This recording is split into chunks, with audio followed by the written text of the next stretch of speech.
el mundo han sucedido grandes revoluciones sociales en diversos países, siendo parte trascendental para el curso de nuestra historia, tanto en los países que han vivido estos levantamientos sociales como a nivel internacional. Hoy, en un nuevo capítulo de Revoluciones que cambiaron al mundo, hablaremos de los comienzos de la Revolución Mexicana.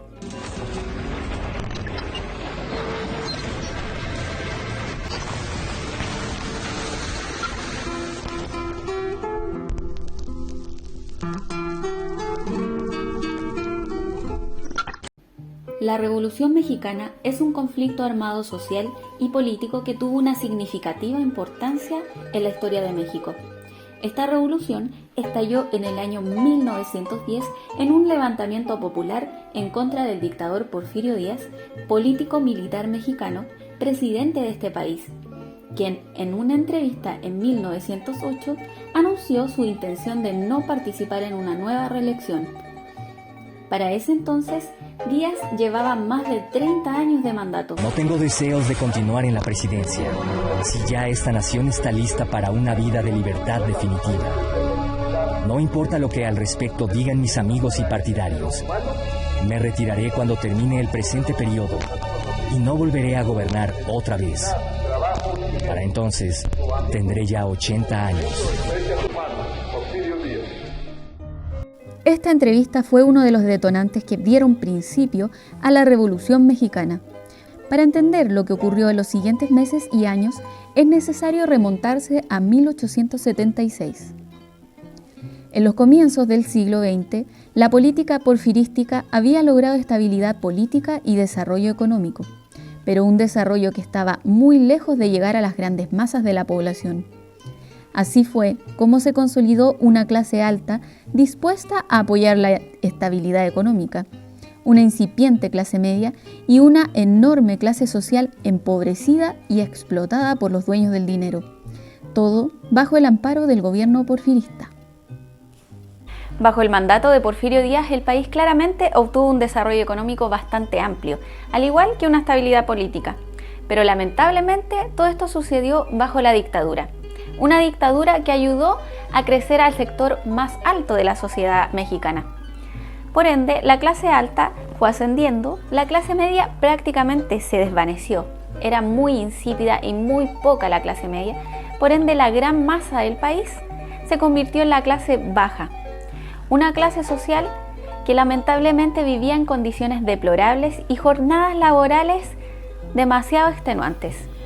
Los hermanos Jesús, Ricardo y Enrique Flores Magón, periodistas mexicanos, fueron los primeros ideólogos en dejar plasmadas las terribles inequidades sociales que se habían desarrollado bajo el modelo porfirista. Extensas jornadas de trabajo, sueldos miserables, maltrato laboral en su esplendor y una cultura totalmente elitista, que promovía el ascenso y desarrollo económico exclusivamente para los ricos y mismos parientes de los políticos al mando del país. Los hermanos Magón fueron los creadores del periódico Regeneración, de editorial independiente y totalmente revolucionario, con el cual enfrentaron y criticaron directamente a Porfirio Díaz.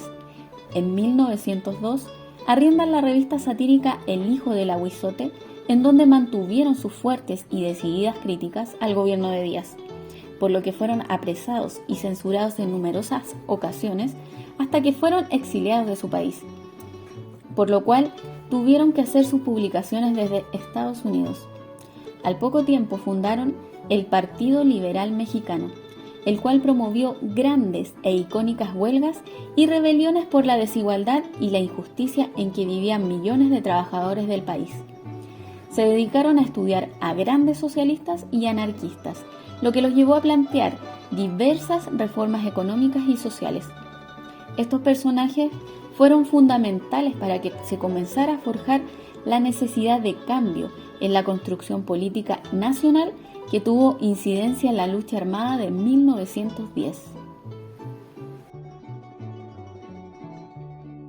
Volvamos a la entrevista de Díaz. Después de aquella declaración se formó un gran revuelo a nivel nacional. Mucha gente quería derrocar a este dictador.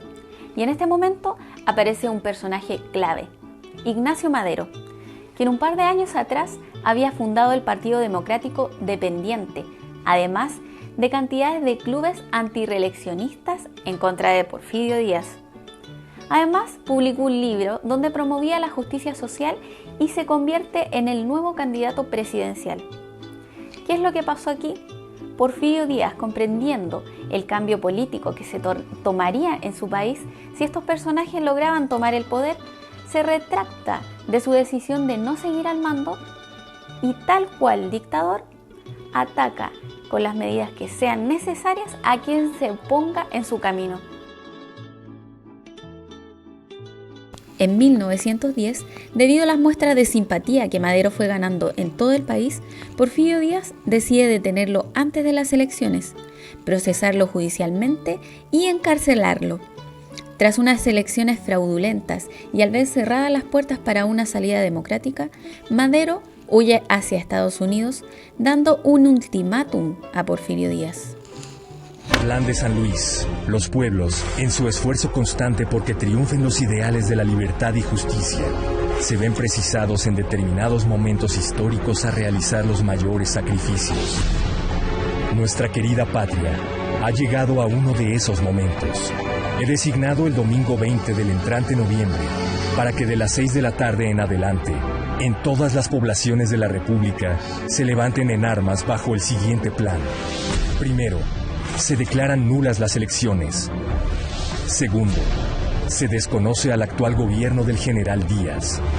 Tercero, abusando de la ley de terrenos baldíos, numerosos propietarios, en su mayoría indígenas, han sido despojados de sus terrenos, siendo en toda justicia restituir a sus antiguos poseedores los terrenos de que se les despojó de un modo tan arbitrario. Conciudadanos, si en el ánimo del general Díaz hubiesen pesado más los intereses de la patria que los sórdidos intereses de él y sus consejeros, hubiera evitado esta revolución, haciendo algunas concesiones al pueblo, pero ya que no lo hizo, tanto mejor. El cambio será más rápido y más radical, pues el pueblo mexicano, en vez de lamentarse como un cobarde, aceptará como un valiente el reto.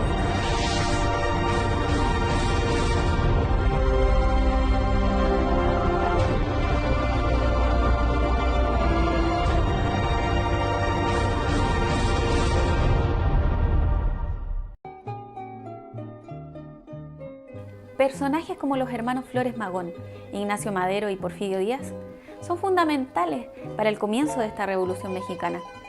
Te invitamos a ver la continuación de esta historia en nuestro próximo capítulo, donde hablaremos del epicentro de esta revolución, que ha sido una de las más importantes a nivel mundial.